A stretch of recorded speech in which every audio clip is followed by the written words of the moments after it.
جی السلام علیکم ناظرین، آپ دیکھ رہے ہیں DNN نیوز اور میں ہوں عظمت علی۔ اس وقت موجود ہیں ہم قصور کے علاقہ تلونڈی میں، اور میرے ساتھ تلونڈی کی جانی مانی شخصیت جو کسی تعریف کی محتاج نہیں ہے، یہاں کے سابقہ ناظم بھی رہ چکے ہیں، میرے ساتھ موجود ہیں سردار زبیر احمد خان صاحب۔ جی السلام علیکم جی۔ وعلیکم السلام۔ سردار صاحب کیسے ہیں؟ اللہ کا شکر کرم، مزاج کیسے ہیں آپ کے؟ اللہ کا بہت شکر ہے جی کرم۔ سردار صاحب آج ہم آئے ہیں آپ سے کچھ الیکشنز کے حوالے سے بات چیت کرنے کے۔ تو آپ ماشاءاللہ ناظم بھی رہ چکے ہیں اس علاقے کے، اپنے علاقے کو بہت بہتر جانتے ہیں، آپ نے ترقیاتی کاموں میں بھی بہت زیادہ مقبولیت حاصل کی اس علاقے میں۔ تو آپ مجھے بتا سکتے ہیں کہ اس وقت آپ کس کو زیادہ سپورٹ کر رہے ہیں، کہ کون سی پارٹی کو آگے لے کے آ رہے ہیں؟ دیکھیے پارٹی کے حوالے سے تو اس طرح ہے کہ رولنگ پارٹی اس وقت نون لیگ ہے جی بالکل، پاکستان مسلم لیگ نون ہے، تو یقیناً لوگوں کو ان کو ہی ووٹ دینا چاہیے سو دیٹ جس ایریا میں ضمنی الیکشنز ہو رہے ہیں وہاں کی ڈیولپمنٹ ہو سکے، وہاں ترقی آ سکے، وہاں کے لوگوں کی بہتری کا کام ہو سکے۔ جی بالکل، اور جو رولنگ پارٹی ہوتی ہے وہی ملک و قوم کی بہتری کے لیے کام کر سکتی ہے، دینا چاہیے سو دیٹ جس ایریا میں ضمنی الیکشنز ہو رہے ہیں وہاں کی ڈیولپمنٹ ہو سکے، وہاں ترقی آ سکے، وہاں کے لوگوں کی بہتری کا کام ہو سکے۔ جی بالکل، اور جو رولنگ پارٹی ہوتی ہے وہی ملک و قوم کی بہتری کے لیے کام کر سکتی ہے۔ جی جی، تو میں ذاتی طور پہ تو یہی سجیسٹ کروں گا لوگوں کو کہ وہ رولنگ پارٹی کو ہی ووٹ کریں سو دیٹ کہ مطلب ڈیولپمنٹ ہو سکے علاقے کی، لوگوں کی بہتری ہو سکے، نیشنل اور انٹرنیشنل لیول پہ پاکستان کی بہتری ہو سکے، نہ کہ کسی اور پارٹی کو ووٹ دے کے حکومت ڈیریل ہو یا جی بالکل۔ انٹرنیشنل لیول پہ ملک کی بدنامی ہو۔ سر اب تھوڑا سا کائنڈلی بتا سکتے ہیں کہ موجودہ گورنمنٹ اور جو سابقہ گورنمنٹ تھی، ان دونوں میں آپ کے علاقے میں زیادہ ترقی کی طرف کون سی گورنمنٹ گئی ہے، جس نے ڈیولپمنٹ کی ہو، سڑکوں کا کام کیا ہو، کنسٹرکشن کا کام کیا ہو، اس کے علاوہ باسا کا کام ہے، FDA کا کام ہے، کس حکومت میں یہ زیادہ مثبت کام نظر آیا آپ کو؟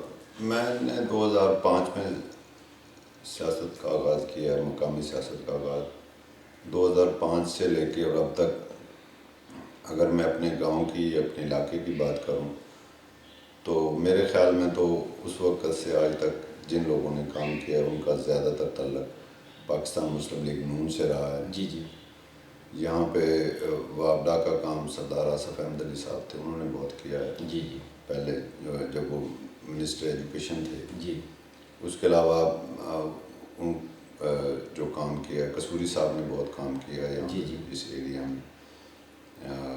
اور اب جو موجودہ وقت میں سب سے زیادہ جو ڈیولپمنٹ کا کام کر رہے ہیں وہ ملک احمد خان صاحب اسپیکر پنجاب اسمبلی ہیں۔ جی جی، ان کی لیڈرشپ میں جو کام ہو رہا ہے یہاں پہ وہ میں سمجھتا ہوں کہ مثالی کام ہو رہا ہے، خاص طور پہ تلونڈی میں۔ پہلی شمائی کا جو بجٹ ہے اس کی جو گرانٹ ہے وہ کوئی 10 کروڑ روپے تلونڈی کے لیے تھی، جی جی، اور اس کے بعد اس شمائی میں انہوں نے یہ کیا ہے کہ اسے مثالی گاؤں میں ڈال دیا تلونڈی کو، تو وہ بھی بہت بڑا پروجیکٹ ہے۔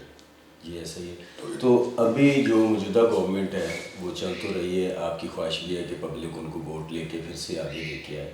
آپ کے علاقے میں کوئی ایسے کام جن پر ابھی بھی آپ کی نظر ہے کہ یہ علاقے کے کام نہیں ہوئے یا آئندہ ہو جائیں گے یا وہ ہو چکے ہیں، جو کام رہتے ہیں وہ بھی اب ہماری پبلک کے سامنے رکھیں، اور جو ہو چکے ہیں وہ بھی بتائیں، تھوڑا سا گائڈ کریں۔ یہاں پہ میں سمجھتا ہوں کہ تلونڈی ایک بہت بڑا قصبہ ہے، یہاں پہ جو سب سے زیادہ بہتر کام کرنے کی ضرورت ہے اس ایریے کا، یہ سینٹر بھی ہے تلونڈی، تو یہاں پہ ایجوکیشن کے لیے کام کرنے کی ضرورت ہے۔ یہاں پہ ہائی اسکول ہیں بچیوں اور بچوں کا، جی بالکل، وہ انٹرمیڈیٹ میں ہو جائے، یعنی کہ ایجوکیشن کے اوپر ایجوکیشن کا ہو جائے۔ یہاں پہ مطلب ڈسپینسری کی اشد ضرورت ہے، ڈسپینسری اس کی نہ کوئی بلڈنگ ہے نہ کوئی مطلب وہاں پہ کوئی کسی MBBS ڈاکٹر کا، اتنا بڑا قصبہ ہے یہاں پہ کوئی ہاسپٹل کا جو ہو جائے۔ بالکل، پلے گراؤنڈز ہیں یہاں پہ نہیں ہیں بالکل، تو بچوں کے لیے کھیلوں کا جو ہے نا وہ انتظام ہو جائے یہاں پہ۔ جی بالکل، تو یہ چیزیں ہیں۔ یہاں پہ سیوریج کا سب سے بڑا مسئلہ ہے، اس گاؤں میں سیوریج نہیں ہے بالکل، سیوریج ہو جائے اس کے لیے ملک احمد خان صاحب نے بڑی مہربانی کی ہے جی جی اور انہوں نے ہمارے تلونڈی گاؤں کو پرائورٹی پہ جی جی پرائورٹی بیسس پہ مثالی گاؤں کی اسکیم میں ڈلوایا ہے جی اور ملک احمد خان صاحب بڑی کوشش کر رہے ہیں یہاں پہ ڈیولپمنٹ کی بہت زیادہ. سر آپ ماشاء اللہ بار بار ملک احمد خان صاحب کا نام لے رہے ہیں، اس کا مطلب کہ آپ پورے دل سے ان کو سپورٹ کر رہے ہیں اس وقت. جی بالکل ان کو ووٹ کیا ہے، سپورٹ کر رہے ہیں. جو لوگ آپ کے پیچھے اور تھے، جو لوگ آپ کے شانہ بشانہ کھڑے ہیں، آپ کے دوست ہیں، آپ کے علاقہ کی جو پبلک ہے، میرے خیال سے جس کو بھی آپ ووٹ ڈالیں گے وہ لبیک کہے گی آپ کے پیچھے. انشاءاللہ جی دیکھیں، باقی تو عوام کی اپنی مرضی ہے. جی ہم نے تو وہ کوشش کرنی جس سے ہم عوام کی بہتری کا دیکھیں. ہم نے اس M N A M P کو ووٹ دلوانے ہیں، دینے ہیں جو ہمیں لگے گا کہ وہ ہماری عوام کے لیے کام کرے گا. جی بالکل. تو یہی سوچ کے ہم نے پیچھے 2024 میں ملک احمد خان صاحب کو ووٹ کیا ہے.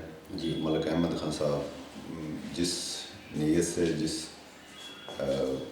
سے ان کو ووٹ دیا ہے، الحمدللہ وہ آپ کی سے توقعات پر پورا اترے ہیں. توقعات سے زیادہ کر رہے ہیں. ماشاء اللہ. ہمارے چینل کے توسل سے آپ الیکشنز کے متعلق کوئی ہماری جو نیو جنریشن ہے ان کو کوئی میسیج دینا چاہیں؟ الیکشنز کے حوالے سے میں میسیج یہ دینا چاہتا ہوں کہ پارٹیز کو نہ دیکھا جائے، جی جی اپنے نظریات کی قربانی دے کے ہی قومیں تشکیل پاتی ہیں. جی بالکل. اگر میں اپنے نظریے پہ ڈٹا رہوں گا تو پھر نہ علاقہ نہ ہمارے لوگ ترقی نہیں کر سکیں گے. ہاں میں نے رائٹ کے ساتھ کھڑا ہونا ہے. بالکل. جس کی اگر کسی کی کارکردگی اچھی ہے، جی بالکل. کوئی میرے علاقے کی ڈیولپمنٹ کر رہا ہے تو مجھے اس کا شکر گزار بھی ہونا چاہیے اور اس کے ساتھ بھی کھڑا ہونا چاہیے. جہاں بھی کوئی ہے اس کا مطلب وہ کرنا چاہیے کہ رائٹ اور رانگ کا ڈفرینس رکھ کے کرنا چاہیے، نہ کہ نظریات یا شخصیت پسندی پہ ڈپینڈ نہیں کرنا فیصلے کرنے چاہیے. چاہیے. جی بالکل ایسا. ہم نے نہ تو کسی شخصیت نے ہمیں ڈیولپ کرنا ہے. جی بالکل. ہمیں تو ڈیولپ کرنا ہے اگر ہم ان لوگوں کو چنیں گے جو ڈیولپمنٹ کرتے ہیں. جی بالکل ایسا. جن کی ہسٹری ہے ڈیولپمنٹ کرنے کی. جی بالکل ایسا. جو لوگوں کے لیے کوشش کرتے ہیں. جی بالکل ایسا. جی ناظرین، آپ نے سردار زبیر احمد خان صاحب کی بات سنی. بات مجھے بھی بہت اچھی لگی. انہوں نے یہ کہا کہ ہمیں اس شخصیت کو ووٹ ڈالنا چاہیے جو شخصیت ہمارے علاقے کی ترقی بہبود کے لیے کام کرے اور کوشاں کرے. انہوں نے نام لیا ہے بار بار ملک احمد صاحب کا کہ انہوں نے ہمارے علاقے میں بہت اچھا کام کیا ہے، ہماری سڑکیں بنوائی، یہ کیا وہ کیا. سب سے زیادہ انہوں نے یہ بات کی کہ ہمارے علاقے میں سب سے زیادہ کھیلوں کا میدان، ڈسپینسری اور ایجوکیشن پر. ظاہری بات ہے جب ایجوکیشن پر ترقی ہوگی، ایجوکیشن پر کام کیا جائے گا تو ہمارے جو آئندہ نسل ہیں وہ پڑھ لکھ کر آگے جائیں گی تو اور شعور پیدا ہوگا. مزید خبریں اور اپڈیٹس کے لیے دیکھتے رہیں DNN نیوز. عظمت علی کو اجازت دیجیے. اللہ حافظ.